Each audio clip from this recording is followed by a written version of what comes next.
Robert Fico, the Prime Minister of Slovakia, who's been a very open critic of the West's war in Ukraine, have been shot. Robert Fico was meeting with supporters when a gunman hiding in the crowd shot him in the head and in the chest. Robert Fico is currently in critical condition, and we will know his fate maybe a few hours after I finish this video. This is very significant and interesting because Slovakia is one of the few NATO nations that are not completely subservient to the United States. Robert Fico said that we can pour all the money and all the weapons in the world in Ukraine and we will not defeat Russia. So we need to consider peace options in negotiation. Apparently, Robert Fico simply advocating for peace in Ukraine was enough for Western media to paint him as some sort of Putin puppet. But he's become very pro-Russian over the years, and one wonders why and how, but maybe that's his conviction.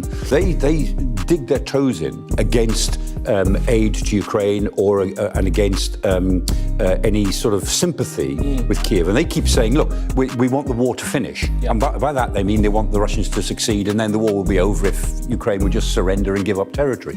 And so that's the view he takes. Now that's very divisive in Slovakia. It's divisive within the EU. So it's not surprising that this sort of event might take place. Maybe if you guys listen to Robert Fico, there would be less dead Ukrainians and NATO and the West would be in a better negotiation position with Russia. We also had Robert Fico, who was a vocal critic of the WHO pandemic treaty and refused to sign it. So the leader who wanted normalized relations with Russia, who criticized NATO proxy war in Ukraine, who criticized the WHO's pandemic policies, was also a victim of a brutal assassination attempt. How convenient for the West. Yes, we came, we saw, he died. Did it have anything to do with your visit? No, I'm sure it did.